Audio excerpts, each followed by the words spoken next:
The floorboards came up in one long sheet, the way rotten pine will when the nails have finally given up, and underneath there was no dirt and no rock and no crawl space the way an Ozark farmhouse is supposed to have. There was a set of stairs, cut stone stairs, worn smooth in the middle the way old church steps get worn, going down into a room that no county assessor had ever recorded, no deed had ever mentioned, and no member of the family that owned that house for 4 generations had ever on record admitted existed.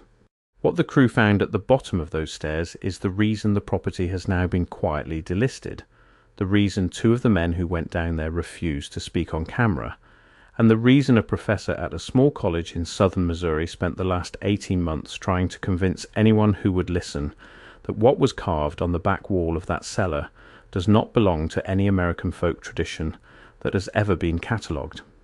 It belongs, he says, to something older, something the maps used to show and then stopped showing, something a family in a hollow near the town of Grove Spring, Missouri, appears to have been quietly keeping alive in a stone room under their kitchen since long before the county was surveyed. Before we go one step further down those stairs, do one thing for me. In the comments below, write the name of the county you grew up in and the oldest house on the road you lived on, just the county and the house. That comment thread is going to matter by the end of this video because you are going to recognize something in it that you were not expecting to recognize, and you are going to want to be able to scroll back and check. The house sits about 9 miles outside of Grove Spring in Wright County, Missouri, on a piece of ground that most people driving past would call unremarkable. It is a 2-story white-painted tin-roofed farmhouse of the kind that used to be put up all over the southern Ozarks in the years right before and right after the turn of the last century. The front porch runs the full width of the house. The chimney on the east side is native limestone, laid up by hand, and if you look at it in the right light, you can still see the trowel marks. Behind the house there is a small orchard of what used to be pear trees, and is now mostly volunteer oak, a fallen-down smokehouse, and a spring that runs cold and clear year-round, out from under a shelf of dolomite. It is the kind of place a young couple from Springfield or St. Louis buys with the intention of restoring it, of learning to keep chickens, of getting away from what they call the noise. It is not the kind of place that shows up in newspapers. The couple who bought it in the autumn of the year 2022 were named Aaron and Beth Halberstam. Aaron was 31, a civil engineer who had grown up in Rolla and had spent his childhood driving past exactly this kind of farmhouse on the way to visit his grandparents. Beth was 30, a nurse anaesthetist originally from Iowa who had wanted a garden and a porch swing and a place where their 2 children, both under the age of 5, could grow up watching things other than screens. They paid what the listing agent called a fair Ozark price for the house, the outbuildings, and the 18 acres that came with it. The seller was an older man in his early 80s who lived in a nursing facility in West Plains, and who had inherited the property from his uncle, who had inherited it from his father, who was the original builder. The seller had never lived in the house himself. He had, according to the closing paperwork, visited it only twice in his life, both times as a small child, and both times, he told the agent, he had refused to sleep there. The listing agent thought that was a funny thing to say, and passed it along to Aaron and Beth as the kind of colourful detail that goes with old country properties. Aaron laughed about it. Beth did not laugh, but she signed the paperwork anyway. They moved in the 2nd week of October. The leaves in that part of the state were at their peak that year, the hillsides burning orange and red and yellow in that particular Ozark way that people who have never seen it always assume must be exaggerated in the photographs. The children were delighted. Beth walked the property with a mug of coffee in her hand and cried twice out of pure gratitude. Aaron got the wood stove going and started making a list of everything that needed to be done before the first hard freeze. Number 1 on that list was the kitchen floor. The kitchen was in the back of the house, on the north side, with a low ceiling and a wide window that looked out on the spring. The floor was original heart pine, tongue and groove, 6 inches wide, put down sometime in the 1890s, according to the seller. Most of it was still sound. But there was a section, about 8 feet by 10 feet, in the middle of the room that had gone soft. When Aaron stepped on it, it gave. When Beth stood in the middle of it with a full laundry basket, it groaned in a way that made her step off it immediately.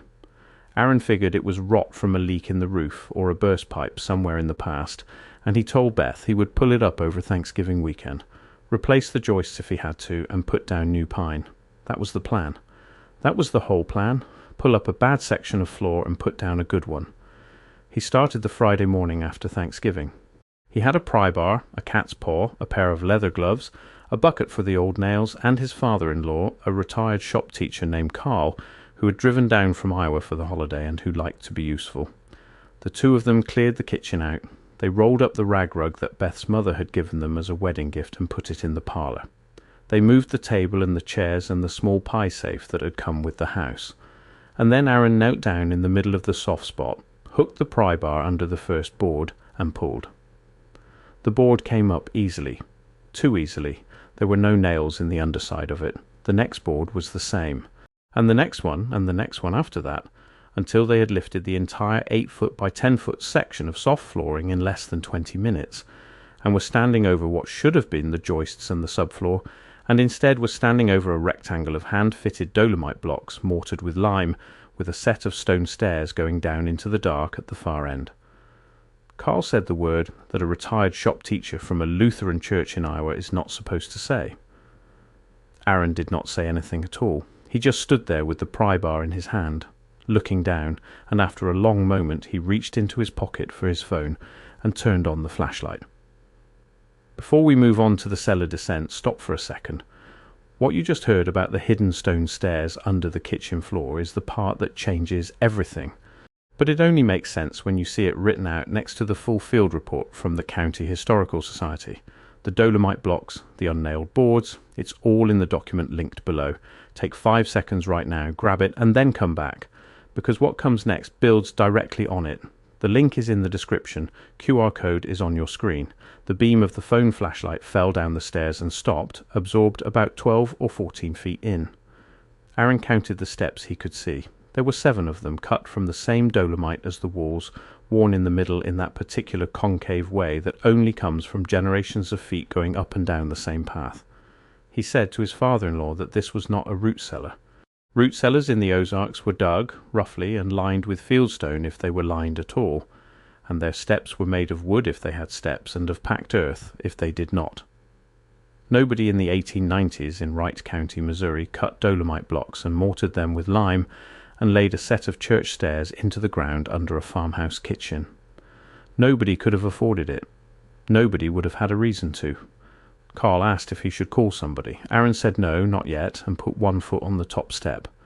He would tell the professor later in a recorded interview that the first thing he noticed was the temperature. It was not cold the way a cellar is cold. It was cold the way a cave is cold, that specific still mineral cold that does not move, that has been the same temperature for 1,000 years and has no intention of ever being anything else. The second thing he noticed was the smell. It was not damp. It was not mould. It was, he said, a smell like beeswax and old tallow and something underneath that he could not name and did not want to try to name. It was a smell that he recognized in some part of himself he had never used before as the smell of a room where people had knelt. He went down 5 of the steps and then he stopped, and he lifted the flashlight and moved the beam across the room in front of him. The room was about 15 feet square. The walls were the same dolomite blocks as the stairs, laid up dry in the lower courses and mortared in the upper ones, with a low vaulted ceiling that came together in a rough arch. The floor was flagged with cut stone. There were, along the left wall, 4 wooden benches, low and narrow, of a design that Aaron would later describe as looking more like pews than like farmhouse furniture. There was, along the right wall, a shelf cut directly into the stone, and on the shelf there were 3 objects that Aaron did not at first understand what he was looking at. There was a wooden bowl blackened with age. There was a small iron oil lamp of a shape that he had never seen in an antique store, and that Carl, who collected such things, would later swear was not American. And there was a book bound in dark leather with no title on the spine and no title on the cover, resting on a folded piece of cloth that had once been white and was now the colour of old ivory. But it was the wall at the far end of the room that Aaron did not at first want to look at directly. The flashlight beam kept sliding off of it, the way your eyes will slide off of something they do not want to process, and it took him a full 30 seconds of standing on the 5th step from the top before he made himself hold the beam steady and look. The back wall was carved, not scratched, not painted, not chalked, carved deeply into the dolomite itself, in a design that ran floor to ceiling and wall to wall, filling the entire back of the room. In the centre of the design, at about eye height for a kneeling adult, there was a figure. The figure was roughly human in outline, but its proportions were wrong, and its face, if the shape at the top of it was meant to be a face, had features that did not correspond to any face Aaron had ever seen on any wall of any church or any museum or any book. Around the figure, radiating outward, there was a set of concentric rings, and inside the rings there was writing. The writing was not English. It was not, Aaron could tell even from the stairs, any alphabet he recognized. It was made of angles and hooks and small crossed marks, and it filled every inch of every ring, from the innermost circle out to the last ring at the edge of the wall, and it did not repeat. Aaron did not go all the way down. He would say later that he could not physically make his legs take the last 2 steps. He stood on the 5th step from the top, and he looked at that wall for what Carl would tell him was more than 4 minutes without moving. And then he turned around and walked back up the stairs into the kitchen, past his father-in-law, and out onto the back porch, where he sat down on the top step of the porch and put his head between his knees, and stayed that way until Beth came out of the parlour and asked him what was wrong. He said, later, that he did not know how to answer her. He said that he had, in that moment, the strongest sensation of his adult life that the room under his kitchen was not empty, not in the sense that anyone was in it, but in the sense that a church on a weekday when nobody is inside it is also not empty. The room was, he said, occupied, and it had been occupied for a very long time.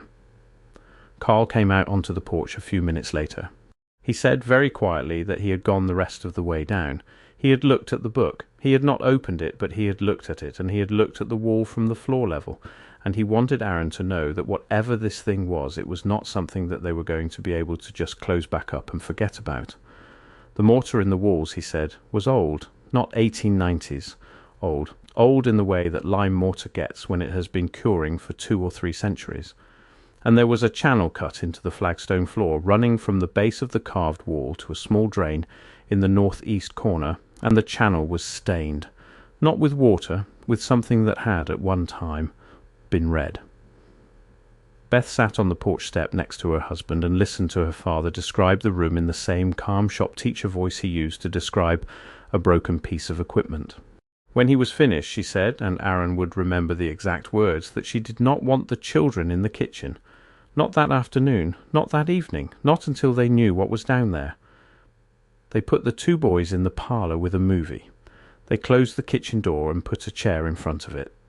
Aaron drove into Grove Spring to get a real flashlight and to think, and while he was in town, he made 2 phone calls. The first was to the listing agent, who did not answer. The second was to the County Historical Society, which was a 2-room building on the square staffed on Saturdays by a volunteer named Loretta Munn. Aaron asked Loretta if she knew anything about hidden cellars in the old farmhouses out toward the north end of the county. Loretta was quiet for a long time on the other end of the line, and then she said, in a careful voice, that he should probably come by the office on Monday morning and bring photographs, and that in the meantime he should not, under any circumstances, disturb anything he had found. He asked her if he should be worried. She said in the same careful voice that worried was not the right word, and then she said goodbye and hung up. Aaron drove home. He and Carl went back down into the room with the real flashlight this time, and they took photographs. They took 47 photographs in total, of the walls, the floor, the shelf, the objects, and the carved figure with its concentric rings of writing. Carl, who had steadier hands, was the one who photographed the book from every angle without touching it. Aaron, at Carl's insistence, did not photograph the drain in the corner or the stained channel that led to it. Carl said that some things did not belong in a photograph that a person might later have to look at in the middle of the night, and Aaron did not argue with him. They came back up. They put the floorboards back into place, roughly, not nailed, just laid across the opening. They put the rag rug back down over the top of the boards. They put the table and the chairs back where they had been. From the doorway of the kitchen with the lights on, there was no way to tell that anything had been touched. That night, after Beth and the boys were asleep, Aaron sat at the kitchen table with his laptop, and he did what everyone in the year 2022 did when they found something they did not understand. He opened a search engine and he tried to describe it. Concentric rings, hidden cellar, farmhouse, Missouri, carved figure, unknown alphabet. He tried it every way he could think of. He tried the shape of the figure, he tried the layout of the room, he tried the smell. He got nothing. He got results about Freemasons which did not match. He got results about Appalachian hex signs which did not match either. He got results about a fringe internet subculture that used the word Tartaria to describe a supposed hidden history of the world. And he clicked on a few of those results and he read for about 20 minutes. And then he closed the laptop because it made him feel, he said later, like he was going in a direction that he did not want to go in without an adult in the room. He went to bed. He did not sleep. He would tell the professor in that same recorded interview months later that he lay in the dark with his eyes open, and he listened. He said he did not know what he was listening for. He said he could not and still cannot describe the noise he was expecting to hear from the kitchen. He said only that he was certain, in the same way he had been certain about the room being occupied, that if he did fall asleep and if the noise did come, he would not be able to stop it, and he would not be able to protect his family from it. So he did not sleep. He waited for morning, and when the sun came up he got out of bed, and he called Loretta Munn's office at 6:30 in the morning, and left a message on her answering machine asking her to come out to the house. She was there by 10, and she brought the professor with her. The professor was a small grey-haired man in his early 60s named Dr. Emmett Vowes. He taught in the humanities department at Drury University in Springfield. His actual specialty on his faculty page was listed as comparative religion, with a sub-focus on what the page called syncretic folk traditions of the American interior. Loretta, who had known him for 11 years, had a different way of describing what he did. She told Aaron in the driveway before they went inside that Dr. Vowes was the person the county called when somebody found something in an old house that nobody wanted to write down in a report. She said that in the last decade he had been to 17 properties in the four-county area, and she said that of those 17 he had, to her knowledge, only ever written a public paper about 2. Dr. Vowes was polite. He shook Aaron's hand. He apologized for coming without an appointment. He asked to see the kitchen, and Aaron led him and Loretta through the house, and the three of them stood in the doorway of the kitchen and looked at the rag rug on the floor. Aaron said that he would move it, and Dr. Vowes said no, wait, and he stood in the doorway for a long time just looking at the room. He asked Aaron if the wife and the children were somewhere else. Aaron said Beth had taken the boys to her sister in Rolla for the weekend. Dr. Vowes nodded. He said that was probably wise, and then he asked Aaron to please open it up. Aaron and Carl moved the rug and the boards. Dr. Vowes looked down the stairs for a long time before he took a step. He did not, Aaron noticed, use a flashlight. He seemed to know, without needing to look, roughly what the shape of the room below was going to be. When he did finally go down, he went slowly, one step at a time, and at the bottom he stood in the centre of the flagged floor, and he turned in a slow full circle, looking at the walls, the shelf, the benches, and the carving on the back wall. And when he was finished he sat down deliberately on one of the low wooden benches, and he put his head in his hands, and he stayed that way for what Loretta later said was nearly 10 minutes. Aaron went down after him. He sat on the bench next to Dr. Vowes. He did not know what to say.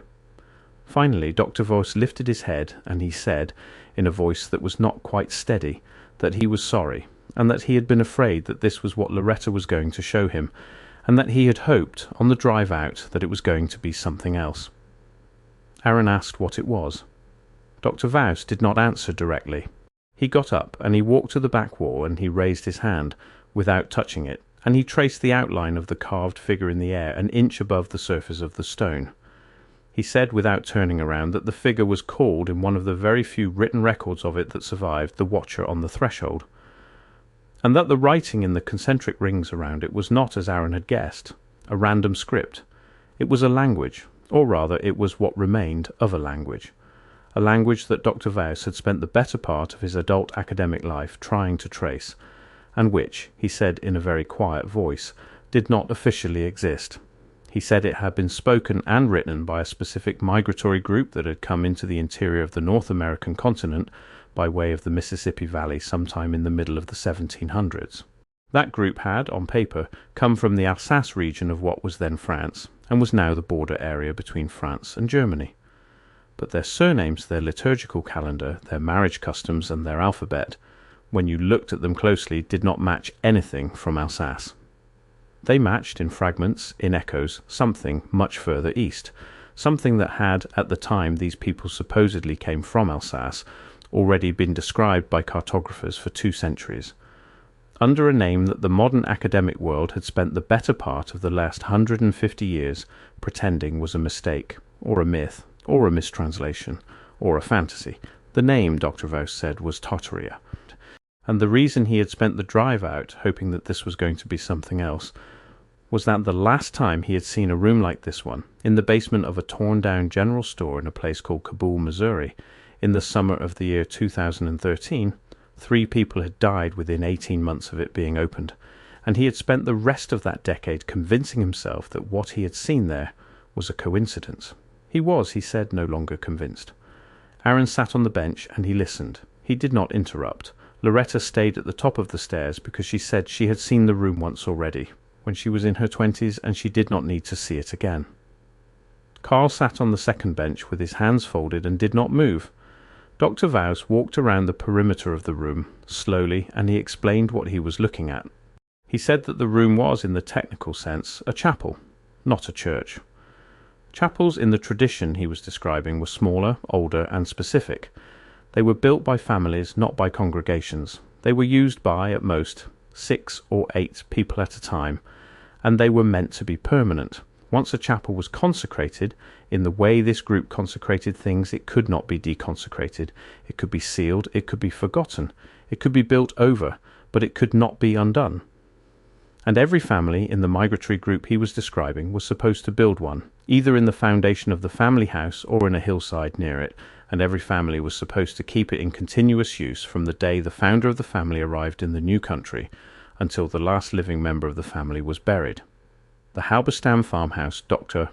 Vauss said, was built by a man named Joseph Halper in the year 1887. Halper had come to Wright County in 1868 from the town of Buffalo in western New York, where he had lived for about 10 years after arriving from Europe. Before Buffalo, according to the passenger manifest of the ship that had brought him, he had come from a village in the Alsace region of France.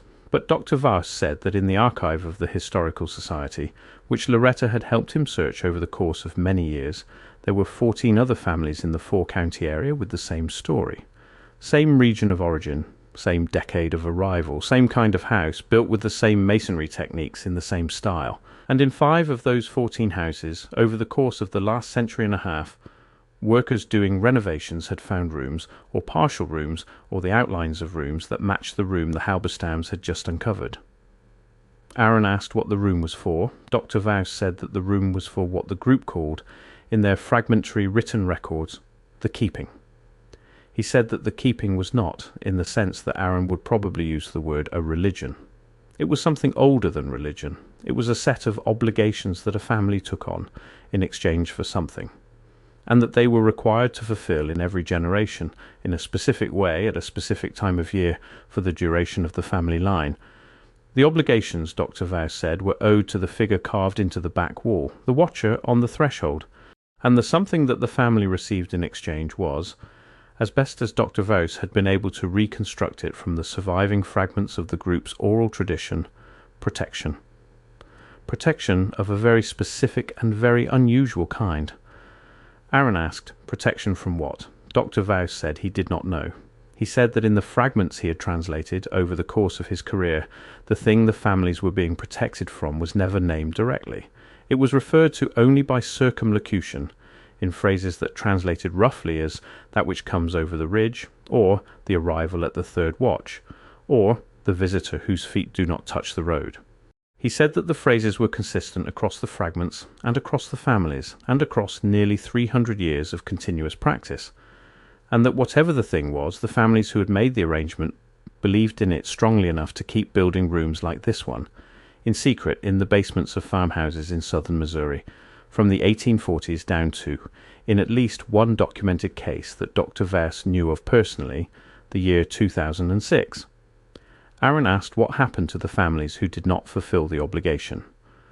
Dr. Vauss was quiet for a long time.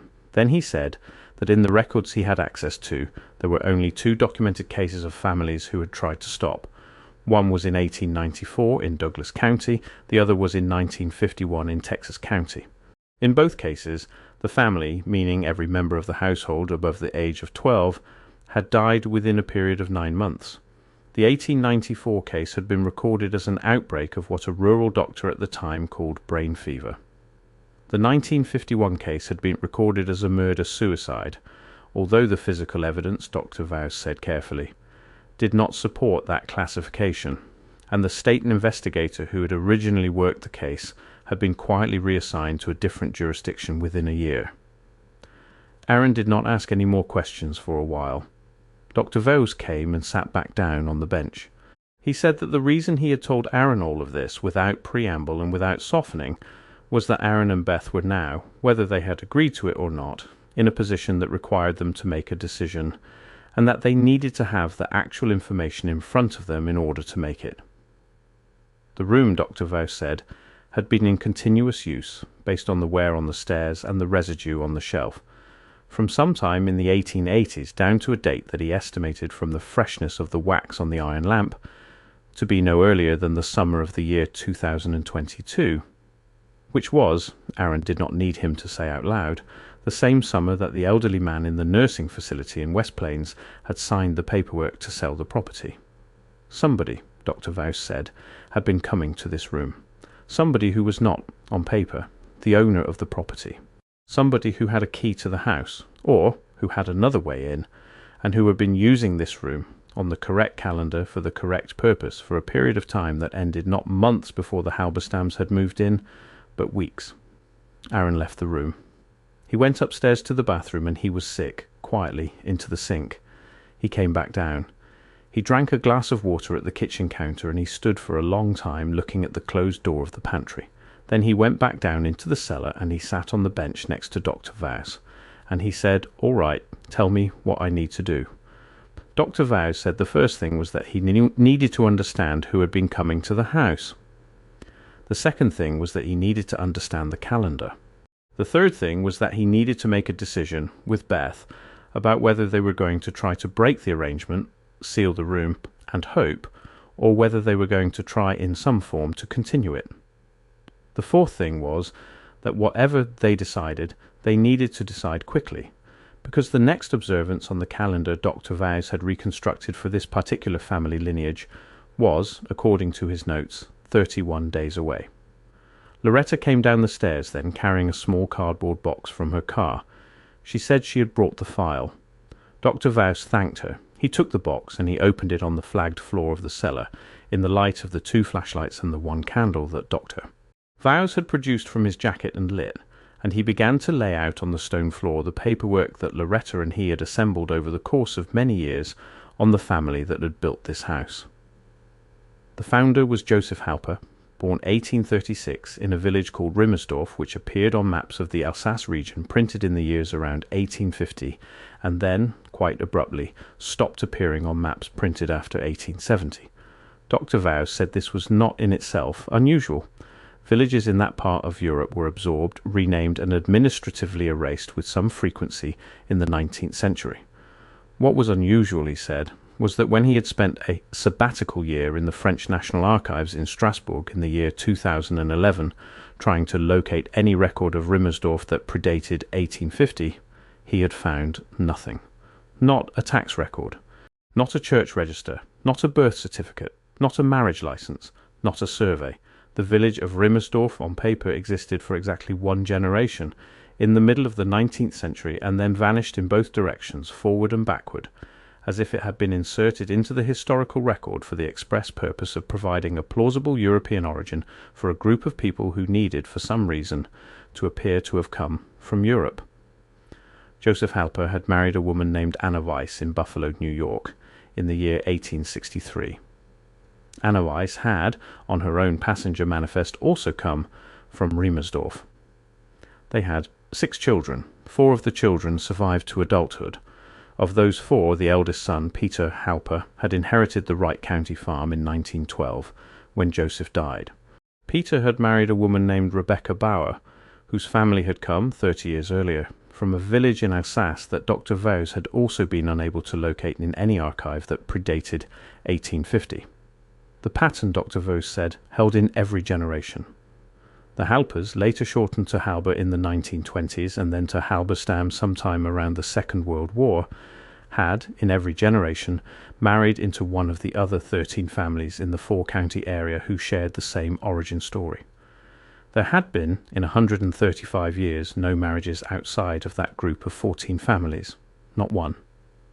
Every wedding recorded in the county courthouse for the Halberstam line was to a Bauer or a Weiss or a Roth or a Clem or one of the other 10 surnames on Dr. Vows's list. And every wedding had been performed not by the local Lutheran or Methodist minister, but by a travelling officiant, listed on the marriage licence only as an elder of the fellowship, whose name was different on nearly every document, and who Dr. Vows suspected, based on the handwriting analysis he had done, was in fact only 3 or 4 different men, using rotating pseudonyms over the course of nearly a century. Aaron said, and this was the first thing he had said in a long time, that the man in the nursing facility in West Plains was not the last member of the family. Dr. Vows looked at him. He said, correct. He said the man in West Plains, whose legal name was Franz Halberstam, was the last member of the family who was on paper. But the fellowship, if that was the correct word for it, was still operational. There were, by Dr. Vows's most conservative count, somewhere between 40 and 60 living descendants of the original 14 families scattered across 7 counties in southern Missouri and northern Arkansas, and one of them, in the summer of the year 2022, had still been coming to this house on the correct nights of the correct months to fulfill what he or she believed was a 235-year-old family obligation. The sale of the house, Dr. Vaux said, had not been sanctioned by the fellowship. The old man in West Plains had, either through senility or through a private decision he had made in his own conscience, chosen to sell the property to an outside family, which meant that whoever had been maintaining the room, whoever had been observing the calendar, whoever had been performing the keeping in the Halberstam cellar for the last several decades, had, in the last 4 months, been abruptly and involuntarily cut off from a room that they had understood to be, for as long as they had been alive, the one place in the world where they were required to be present on a specific set of dates. And one of those dates, Dr. Vos said, was 31 days away.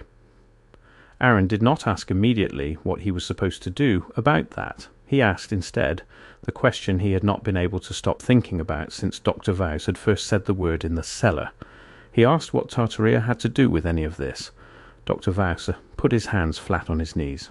He said this was the part that he did not usually explain to homeowners because it was the part that, in his professional life, had cost him most of his credibility, most of his grant funding, and most of the friendships he had once had in his academic department.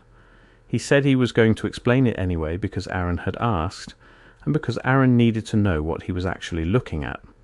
On the maps of the Northern Hemisphere printed between roughly the year 1500 and the year 1750, Dr. Vos said, a very large area of what is now Russia, Central Asia, and parts of what became the Ottoman and Chinese spheres of influence was labelled consistently across cartographers from Amsterdam to Venice to Paris to London with a single word.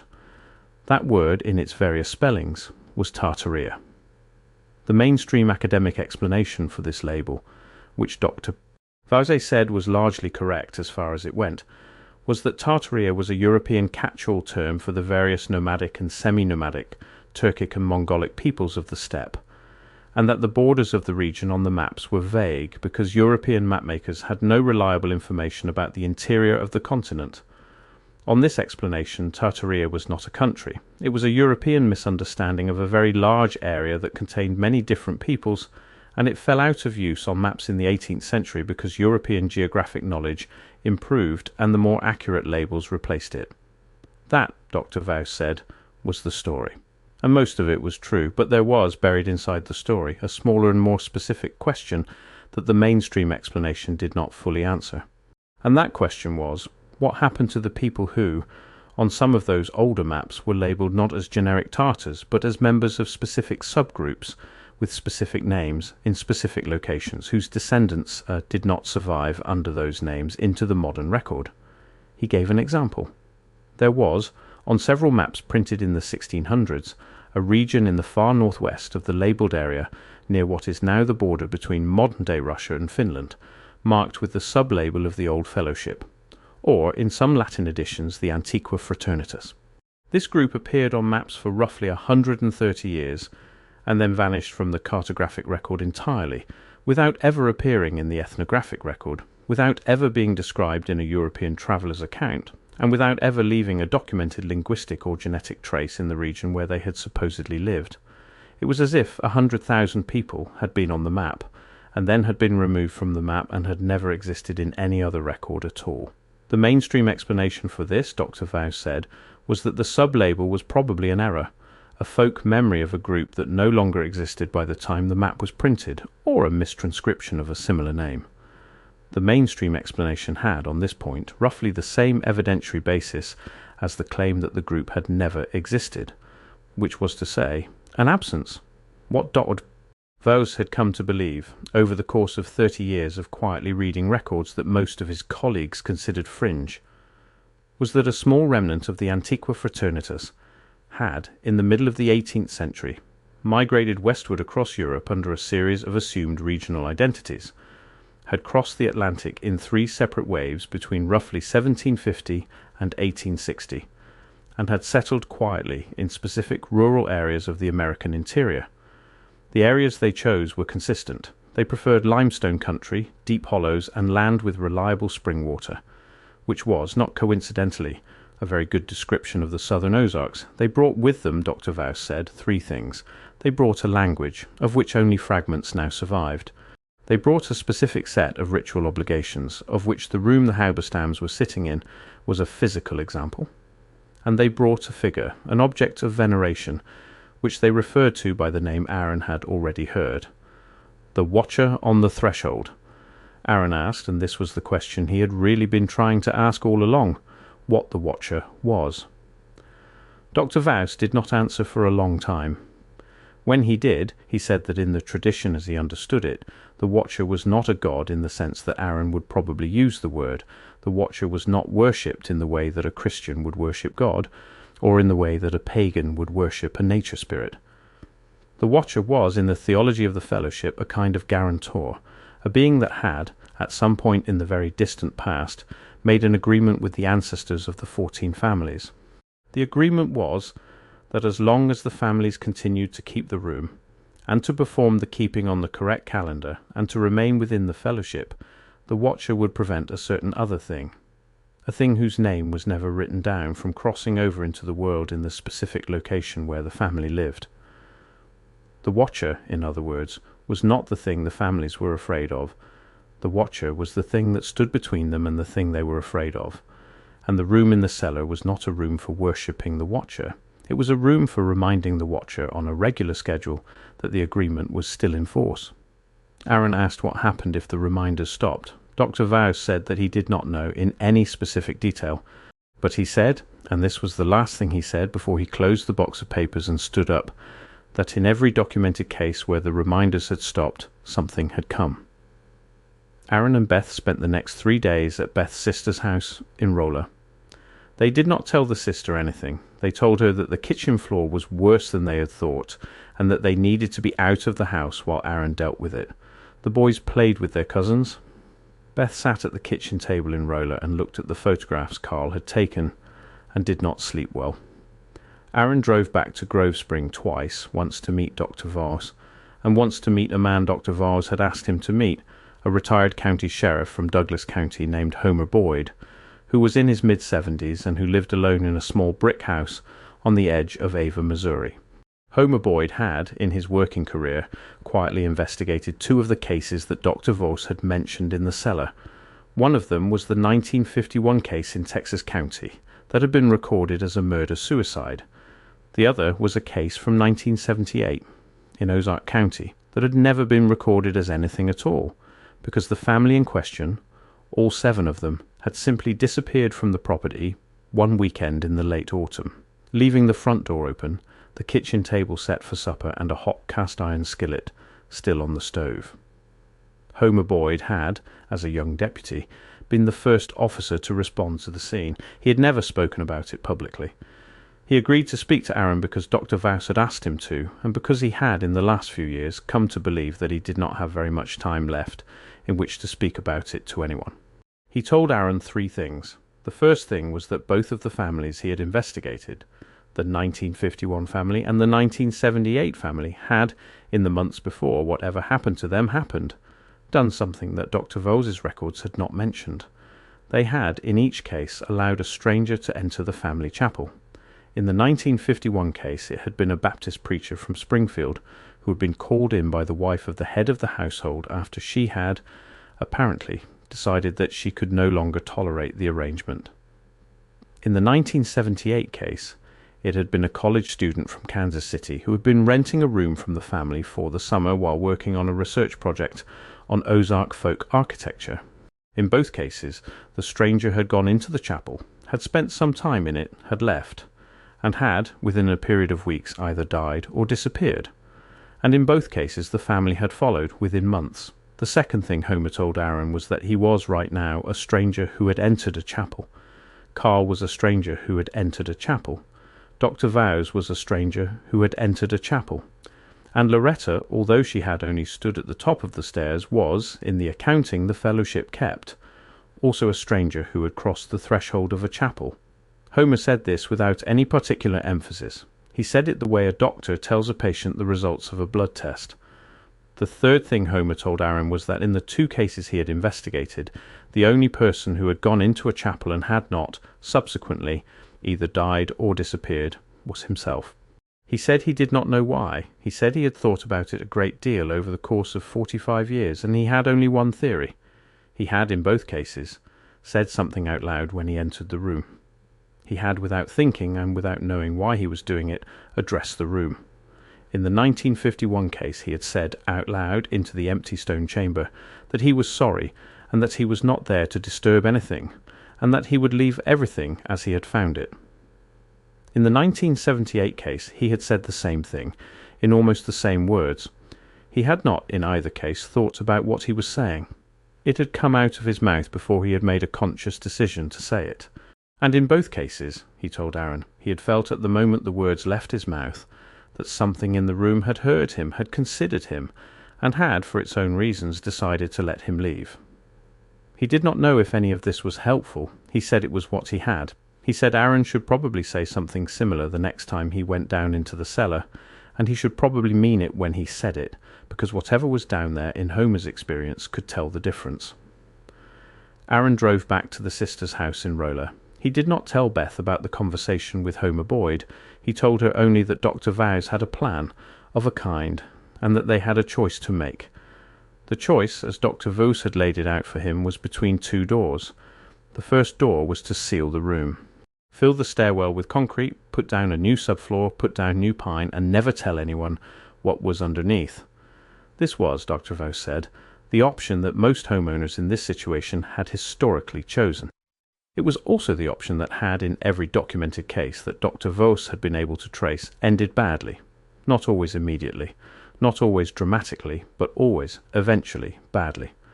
The second door was to keep the room, not to participate in it, not to become members of the fellowship, but to allow the fellowship quietly, discreetly, on the correct nights of the correct months, to continue to enter the property and to perform the keeping in the room that had been built for that purpose.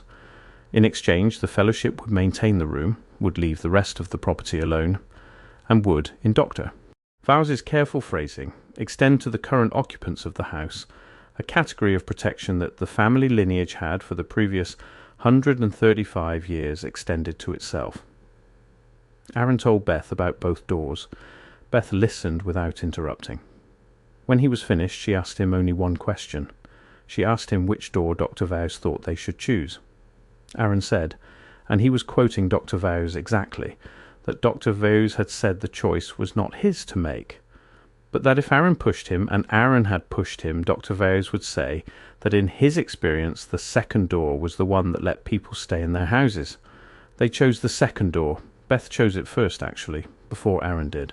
She said, sitting at the kitchen table in Roller with the photographs spread out in front of her, that she was not going to raise their two boys in a house where 7 other people had walked out one Sunday supper and had never been seen again.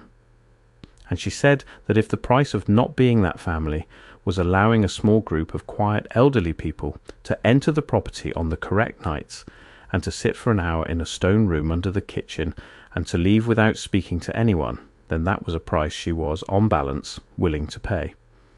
Aaron said he had thought Beth was going to be the one who wanted to seal the room. Beth said Aaron did not know her as well as he thought he did, which was a thing she had said to him twice before in the 11 years of their marriage, and had, both previous times, been correct. Dr. Vause made the arrangements. He would not tell Aaron and Beth exactly how he made them or with whom, but within a week of the decision an envelope was delivered to the Grove Spring post office box in Aaron's name, with no return address, containing a single sheet of paper. On the paper was a list of dates, 12 dates in the calendar year, 6 of them were in the winter half of the year, 6 of them were in the summer half. Below the list of dates was a short paragraph of instructions typed in what appeared to be an old-fashioned mechanical typewriter.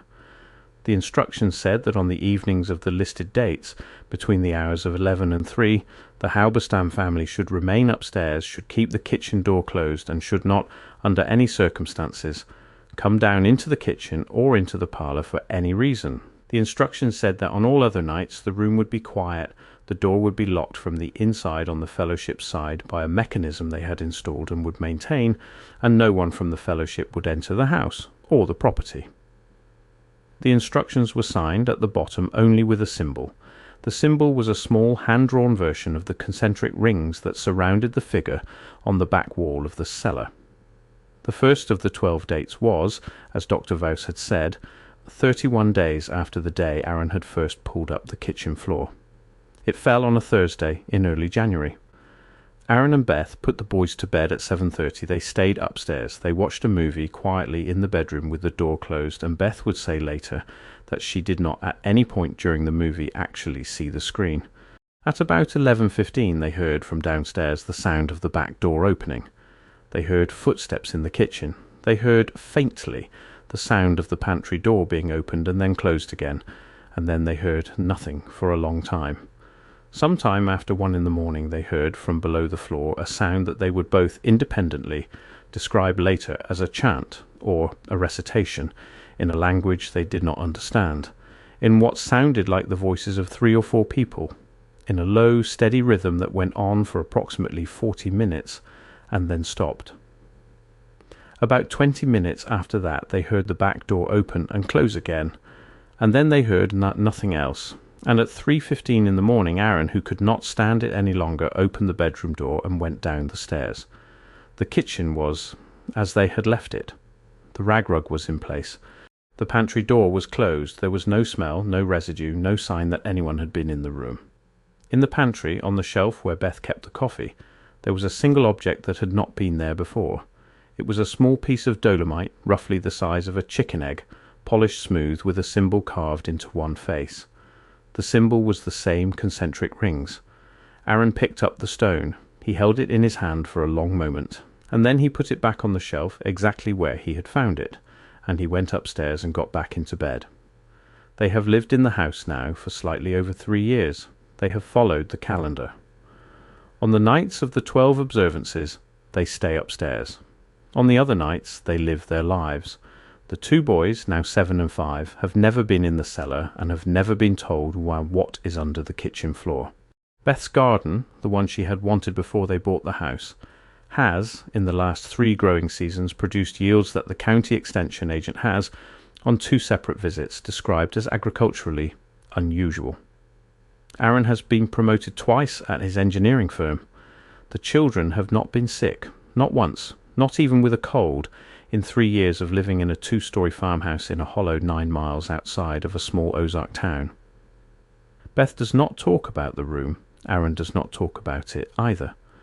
But once, in the summer of the year 2024, Beth was standing at the kitchen sink washing dishes, and she said, without turning around and without any particular emphasis, that she thought whoever was down there was, on balance, a good neighbour. Aaron said he agreed. Neither of them elaborated. Dr. Vause has, in the 3 years since he first came out to the Halberstam farmhouse, quietly documented 4 other properties in the 4-county area that appear to have similar rooms. 2 of the 4 are still occupied by descendants of the original fellowship families and have never been disturbed. 1 of the 4 was sold in the year 2019 to a couple from Kansas City who never noticed the anomaly under their kitchen, and who have been in the 2 years Dr. Vowse has been watching them from a respectful distance, entirely fine, which Dr. Vowse takes to mean either that the fellowship has been quietly maintaining that property as well, without the owner's knowledge, or that the arrangement in that particular house has, for reasons Dr. Vowse does not understand, expired. The fourth of the four is a house on the western edge of Douglas County that was abandoned in the year 1996, has been standing empty ever since, and which Dr. Vowse has visited twice in the daylight, both times briefly, and about which he has said publicly only that he does not recommend anyone attempt to enter it. He has also documented, or is in the process of documenting, 6 additional properties outside of the 4-county area that appear to follow the same pattern. One is in northern Arkansas, one is in western Kentucky, one is in southern Illinois, in what is called Little Egypt, one is in eastern Oklahoma, and 2, which he has flagged with the greatest degree of caution and about which he has said the least, are in what is now suburban development on the outer western edge of St. Louis County, in subdivisions that were built in the 1970s and 80s on land that used to belong in an earlier and less well-documented era to 2 of the original 14 fellowship families. He has not, in any of the 6 extended cases, been able to make direct contact with the current owners of the houses. He has, in each case, driven past, looked at the foundations, looked at the property records, and moved on. He does not know whether the fellowship is still active in those locations. He does not know whether the rooms in the basements or crawl spaces of those houses are still being maintained. He does not know whether the calendar is still being observed. He knows only that the pattern exists, that it repeats, and that in every case where the pattern has been broken, something has followed. There is one other thing that Dr. Vowse has documented, and it is the reason he agreed, in the summer of the year 2025, to sit down with a journalist from the state, and to give what he described as a partial and carefully worded interview about his research. The one other thing is this. In the year 2022, in the same summer that the Halberstams bought their farmhouse, 3 additional properties in southern Missouri and northern Arkansas were sold by elderly members of the fellowship to unrelated buyers from outside the region. All 3 of the sales were, as far as Dr. Vowse has been able to determine, unsanctioned. In 2 of the 3 cases, the new owners renovated the kitchens or the basements within 18 months of the purchase, discovered the rooms and made a choice, which Dr. Vowse has not disclosed and does not intend to disclose. In the 3rd case, the new owner discovered the room, panicked, filled the stairwell with concrete over a single weekend in the spring of the year 2023, and moved out of the house 4 months later, listing it for sale at a substantial loss and citing in the listing only, quote, personal reasons for the relocation. The property was purchased at the reduced price by a young couple from Little Rock. The young couple moved in the autumn of 2023. The wife, Dr. Vowse said, was 32 years old. The husband was 34. They had 1 child, a daughter, aged 3. In February of the year 2025, all 3 members of the family were reported missing by the wife's mother, who had driven up from Arkansas after 2 weeks of unanswered phone calls. The house, when the sheriff's deputies arrived, was locked. The car was in the driveway. The child's toys were in the yard. There was food on the kitchen counter.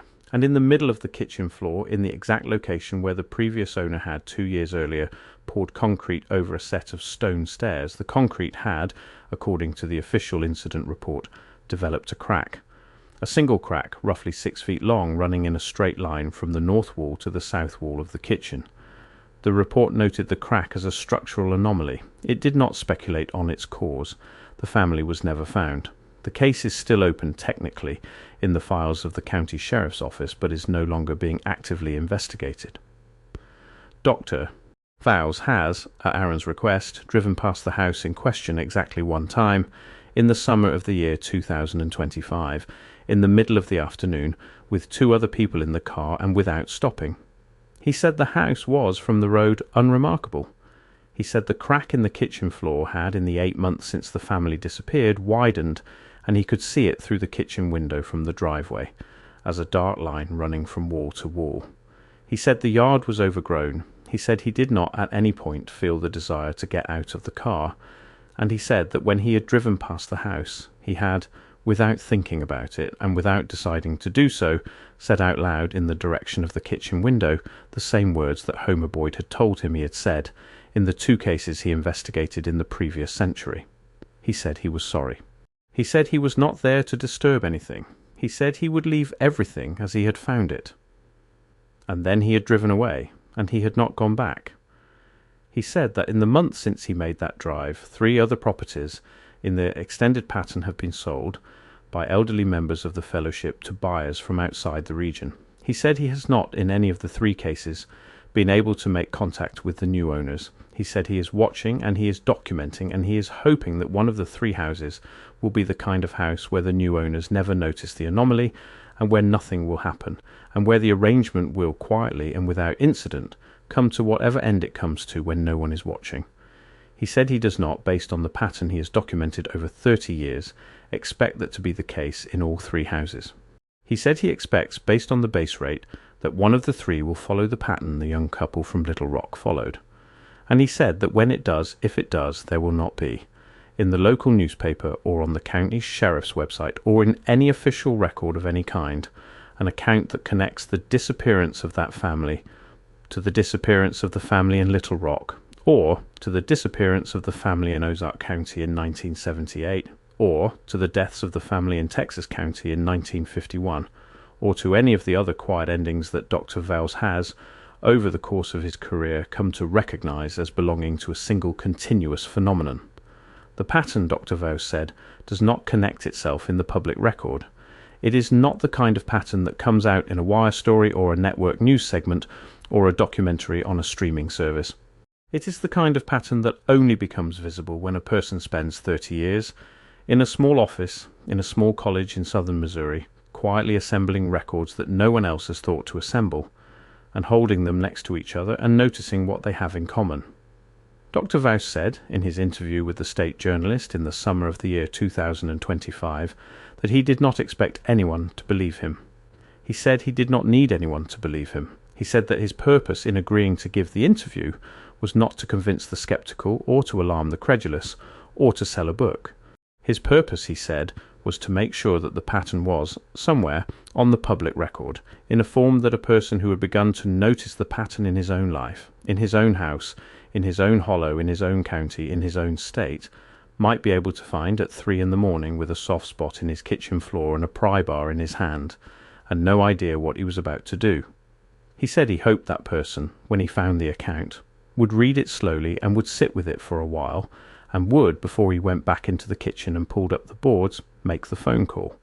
He said the phone call was, in his experience, the single most consequential decision that person would make in his adult life.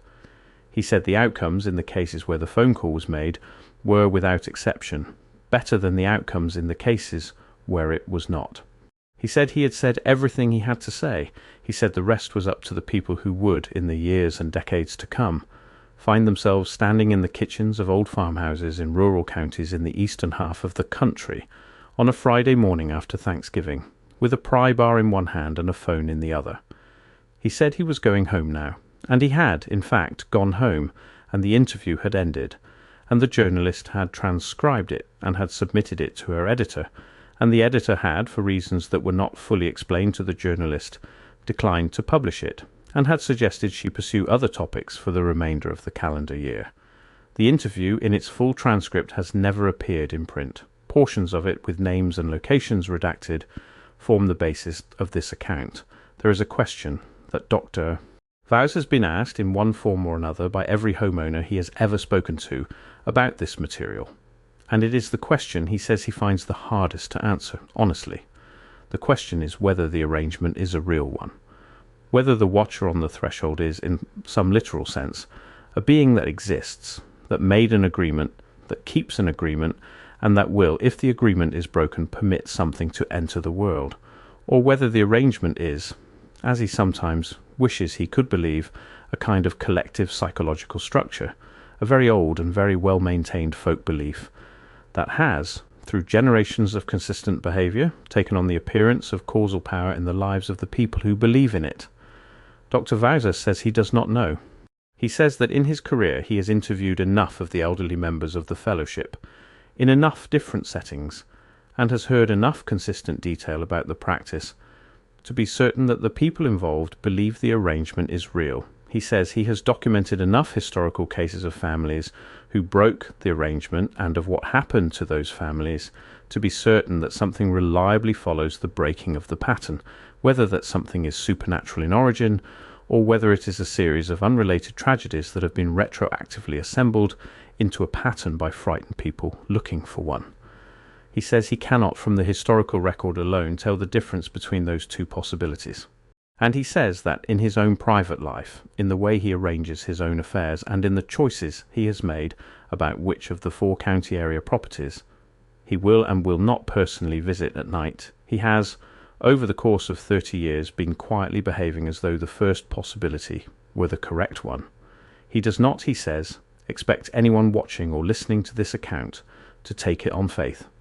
He asks only that anyone who lives in the geographic areas he has described and who happens to have bought an old farmhouse in one of those areas and who happens to find, in the course of a renovation, a soft spot in a kitchen floor over a section of foundation that does not appear on any survey, do one thing before they pull up the first board. He asks that they call him, or that they call someone like him, or that they at least, before they lift the pry bar, sit down at the table for a moment and think carefully about whether they are ready for the possibility that what is under the floor might not be an empty crawl space and might not be something they are able to close back up and forget about. Because the pattern, Dr. Vos says, is not confined to 14 families in southern Missouri. The migration was larger than that. The fellowship, in its various regional forms, arrived in the interior of the North American continent in multiple waves over the course of a century, and settled in a much wider set of locations than the 4-county area, where Dr. Vos happens to have done his fieldwork. There are, he estimates conservatively, somewhere between 80 and 140 properties in the eastern half of the United States that were built in the 19th century by families following the same tradition, in the same way, with the same rooms in the same locations under the same floors. Most of those properties are still standing. Most of them have been sold at least once to families outside the original fellowship. Most of the current owners have no idea what is under their houses. Some of them, Dr. Vos said in his interview with the state journalist, will find out. Some of them already have. Most of the ones who have found out have, for reasons that will be obvious to anyone who has followed this account to its end, chosen not to talk about it publicly. The Halberstams have not spoken publicly either. Aaron and Beth have not, at any point in the 3 years since the discovery, given an interview to a newspaper or a television station or a podcast. They have not written a book. They have not posted anything to social media. The account you have just heard was reconstructed with their partial cooperation by Dr. Vos from his own notes and recordings, and shared with their reluctant permission on the condition that certain identifying details, including the exact location of the house and the actual last name of the family, would be changed in any public retelling. Their names in this account are not Halberstam. The town near their house is not called Grove Spring. The county they live in is a county in southern Missouri, but it is not in fact Wright County. The house exists. The room exists. The professor exists. Everything else in this account is, in the details that matter for the argument, exactly as it was described to us, and in the details that do not matter, has been altered enough that no one who has watched this video will be able to drive out to the house on a Saturday afternoon and knock on the door. Aaron and Beth asked for that condition. Dr. Vose insisted on it, and the reason he insisted on it, he said, was not to protect the Halberstams from public attention, although that was a factor. The reason he insisted on it was to protect the fellowship. The people who come to that house 12 nights a year on the correct calendar to perform the keeping in the stone room under the kitchen are old. Most of them are in their 70s and 80s. They are the last generation of a tradition that has been continuously maintained in secret in the American interior for nearly 250 years, and their identities and the identities of the houses they still visit are, in a way that Dr. Vos does not fully understand and does not fully want to understand, load-bearing. They are holding something up. He does not know, he said, what happens when they are no longer able to hold it up. He does not know, he said, what happens when the last of them is buried and there is no one left who knows the calendar or the words or the way to enter the room without being counted as a stranger. He does not know what happens to the 80 to 140 properties across the eastern half of the country, when the last person who knew what was under the floors is no longer alive to tell anyone. He suspects, he said, that some of us are going to find out. Not all of us, but some.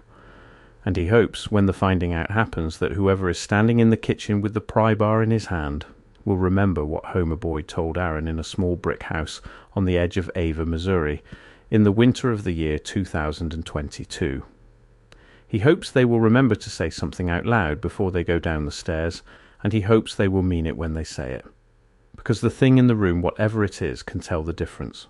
If you are watching this in an old house in a rural county anywhere in the eastern half of the country tonight, and you have ever noticed a soft spot in your kitchen floor or a section of your basement that seems, when you stand in it, to be colder than the rest of the room by a degree or two that you cannot quite account for, or a place in your yard where the grass grows differently in a shape that is not entirely random, that is probably nothing. It is probably a plumbing leak, or a pocket of clay, or the outline of an old sidewalk. It is probably nothing.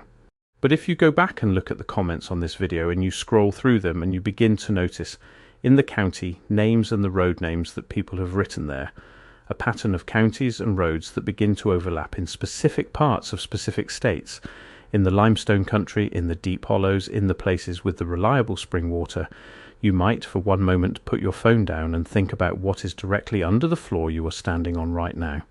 And then, most likely, you will pick your phone back up and you will go on with your evening, and you will forget about this account entirely by the middle of next week. Most people do.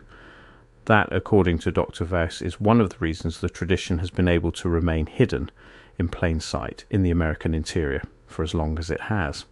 The rest of the reason, he says, is that the tradition wants to remain hidden.